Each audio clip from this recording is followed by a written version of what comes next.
J'écris pour partager une mise à jour concernant mon cas d'asile politique aux États-Unis. Lundi dernier, j'ai assisté à mon entretien d'asile avec UC. L'entretien a duré environ 3 heures et a été mené avec l'aide d'un interprète. J'ai pu présenter les principaux éléments de mon cas et apporter des éclaircissements sur les événements qui m'ont amené à demander une protection aux États-Unis. Un travailleur social du bureau du député Greg Stubb en Floride suit actuellement l'évolution de mon dossier. Ma demande d'asile découle de mon rôle de représentant dans un grand recours collectif impliquant environ 100 000 enseignants au Québec. L'affaire a d'abord débouché sur un jugement reconnaissant une indemnité d'environ 3 000 $ par enseignant pour un montant total d'environ 300 millions de dollars contre le gouvernement du Québec. Le gouvernement a interjeté appel et l'affaire a finalement été rejetée sur une base de procédure plutôt que sur le fond de la question sous-jacente, à savoir la violence systémique au sein du système scolaire.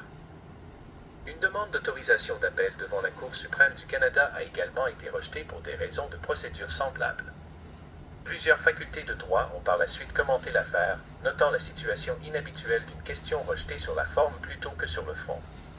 À la suite de ces décisions, les tribunaux supérieurs ont réorienté le différend vers l'arbitrage des griefs. Après 6 ans d'attente pour les audiences, la procédure d'arbitrage a été brusquement annulée 2 semaines seulement avant la procédure prévue.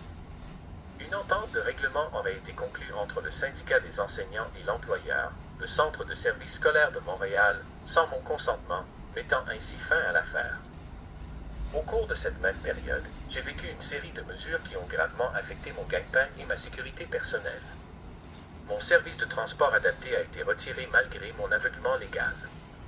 Bien que j'ai été reconnu invalide par le régime de rente du Québec en 2024, mon assurance invalidité collective par l'intermédiaire de la Fédération autonome de l'enseignement, FAE, a été résiliée. Ma demande de harcèlement en milieu de travail a également été rejetée par la CNEST.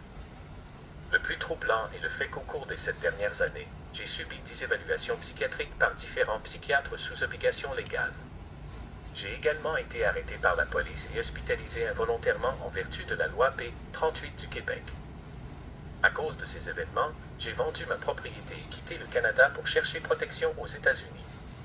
À mon avis, l'utilisation de processus psychiatriques pour discréditer les voix dissidentes fait écho aux schémas historiques observés dans d'autres contextes politiques où la dissidence a été pathologisée afin de saper la crédibilité et d'isoler les individus socialement.